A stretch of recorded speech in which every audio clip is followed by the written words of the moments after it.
Say hello to Dick.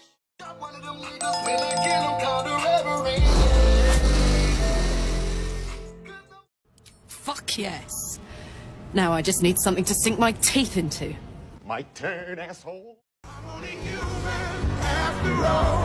I'm only human after all. Don't put the blame on me. I hope you know that I'm yours. Completely.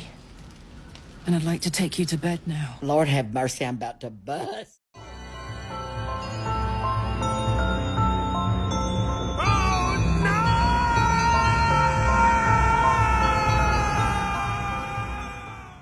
This place will swallow us whole if we let it. Stick close to Mama Kay. Goo goo gaga. I want milk. Yeah, I'm like super into Baldur's Gate. I've been playing nonstop. I'm in love with all of the characters. Oh my god, did you see in Act 2 when... Spoilers! Spoilers! You have 250 hours in. What do you mean, spoilers? I'm still in Act 1. It's wizard time, motherfucker! Fireball!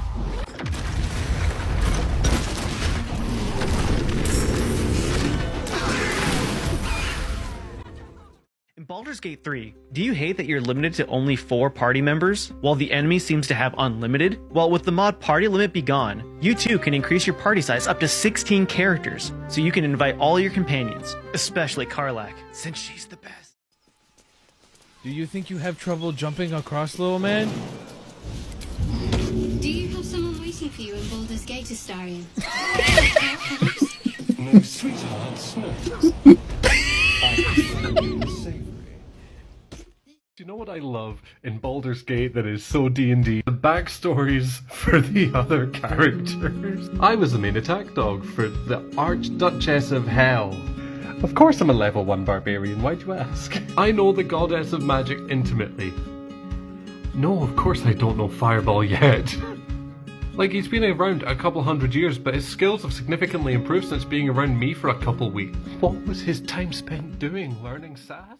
Did you know that if you find the dog collar in the Underdark, you can put it on Astarion? And then if you head to the Arcane Tower, there's like this little button on like the second highest floor, and if you press it, it vibrates the collar, and he says this.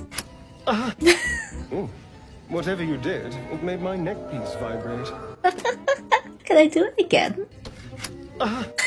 Whatever you did, it made my neck piece vibrate. Honestly, it kind of seems like he likes it. The highest damage move in Baldur's Gate 3 has just been discovered, with enough damage to take down just about anything with one hit. The secret is to first get an owlbear high up above your enemy. You can use the crate stacking technique to get some height for this. Then cast Enlarge on this big boy to make him even bigger. Then with Crushing Flight, a move that's immune to fall damage, you can do as much as 800 or even 1100 points of damage. The move has since been nicknamed Owlbear from the Top Rope, likening it to the pro wrestling move of when a wrestler jumps down onto their opponent from the top rope of the wrestling ring. Is there an even more powerful move that's yet to be discovered? Stay tuned. Dialogue you can trigger if you let Astarion unalive. You in Baldur's Gate 3. You're here? Thank goodness. I was worried about you. You looked a little ill last night, but you've certainly recovered. God damn it! I understand you're upset, but let's not get carried away.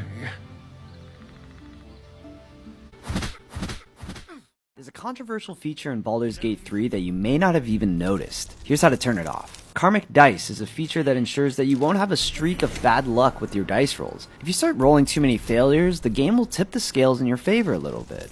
Say goodbye to blaming your losses on RNG. But there's a catch. This mechanic applies to enemy dice rolls as well. Understandably, this mechanic isn't as popular with people who'd rather experience events as fate would decide. So if you're on this boat, feel free to uncheck the box in your settings under User Options. What are your thoughts on Karmic Dice? A nice way to balance the gameplay experience, or unnecessary meddling? Let us know. Please be low.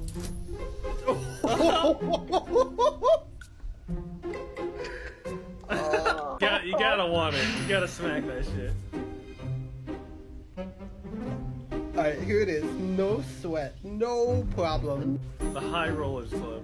You ready, guys? No, this one's gonna be a 19 for sure. This is the 19 I was feeling earlier. Here it is. Oh! No shot! Streamer lock! Oh my god!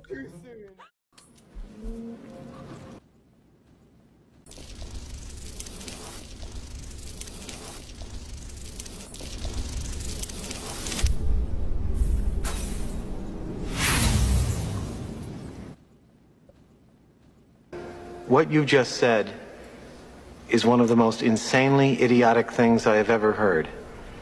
At no point in your rambling, incoherent response were you even close to anything that could be considered a rational thought.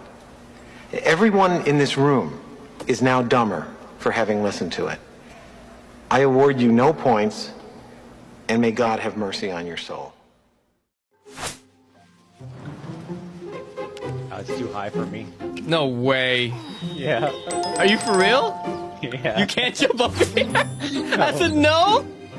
Let me go into a different... Wait. Can I shove you up here? There's no way you can't jump up here. Really? You throw me up here? Oh, yeah. Because you're small. Okay, hold on. We need Laser with string. I can throw you. Hold on.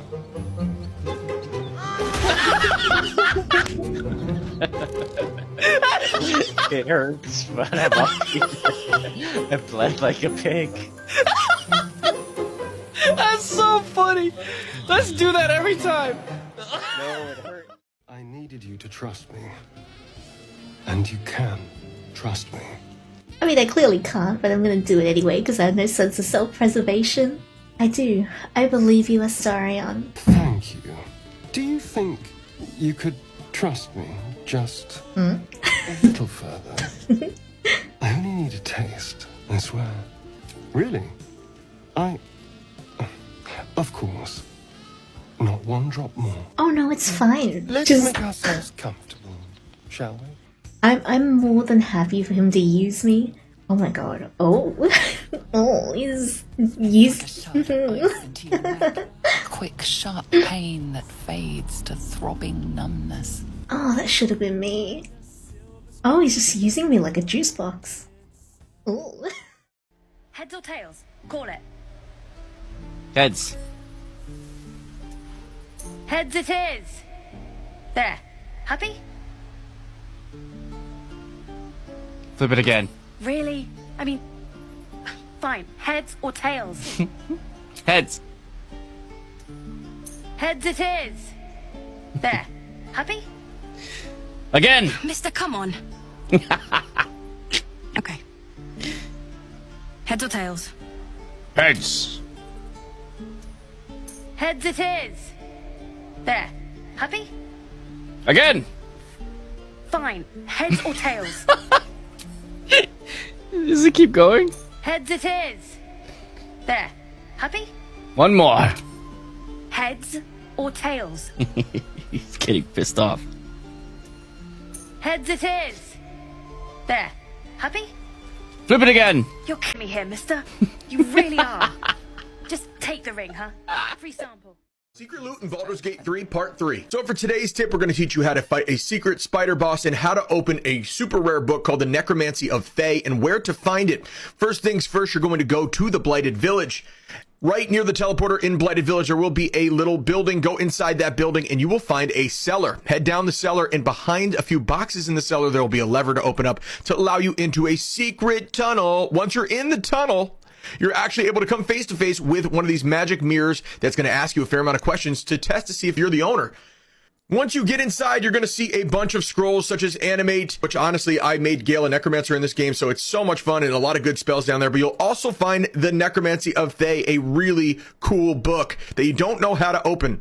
Go back to the Blighted Village and you will find yourselves a well. When you go over to the well, you're actually able to jump down inside and you will come face to face with a spider boss. Take out the boss and you'll find a dark amethyst on the ground that'll allow you to pop it into the book, open up the book. No, it's going to take a lot of checks when you're reading that book to get through it, but it's really cool. Check it out. Another cool note is after you take out the boss in that location, you can actually cast Featherfall on your team and jump down the hole in the center to get into the Underdark. It's really cool.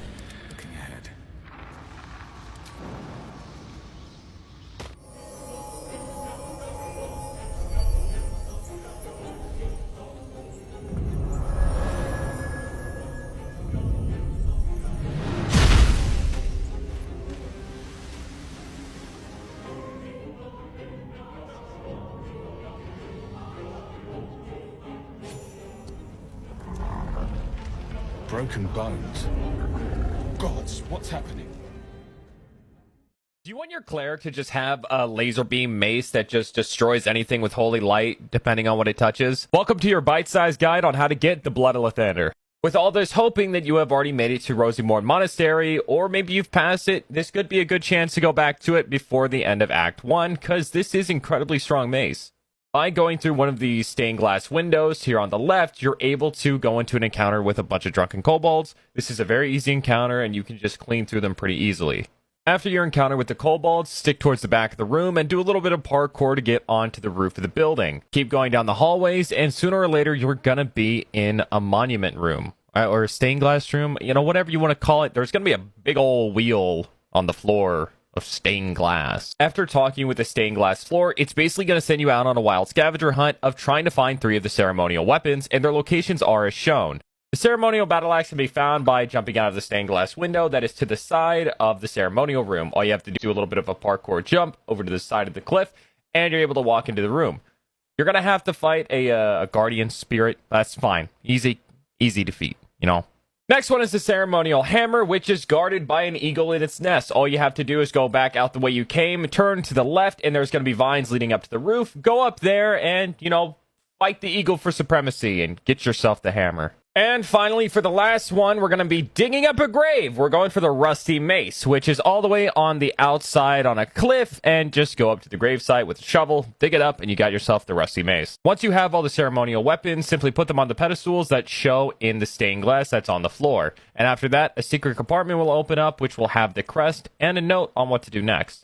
The next step will bring you into the Githyanki Creche, and there are a couple ways that you can go about this, either with diplomacy, straight on onslaught, or pickpocketing. Pickpocketing being the easiest, diplomacy being the second, and then, you know, if you want to have a lot of blood in your gameplay, well, there you go. Once you do have the shard by whatever means necessary, you're able to unlock the door that was previously locked, thanks to being able to disarm the mechanism. After making your way through the door, you're going to come across the Inquisitor's office, and all you have to do is just keep to the left, and you're going to find 2 statues. Make one statue face towards the sun setting, and the other one face towards the sun rising. And the door behind will open up. One statue might get a little stuck, just like smack it a little bit, it'll loosen up. After making your way through the door, shoot the blue crystal, open up the second door, and then stick to the left side to where you can avoid the traps. There's going to be a crystal on your right once you're coming through that little pathway, destroy it, and then after that you can either disarm the trap or try and get lucky enough to avoid it and shoot the other crystal that is down on the cliff. Once that's all completed, just go into the room, walk up to the pedestal, insert the crest, and there you go. You have your beautiful holy mace. Good morning, Uncle Gorgeous. How much is this? So buy 4, get 1 free. I'll have the free one. No, Gorgeous, you mean to pay for this? Gorgeous!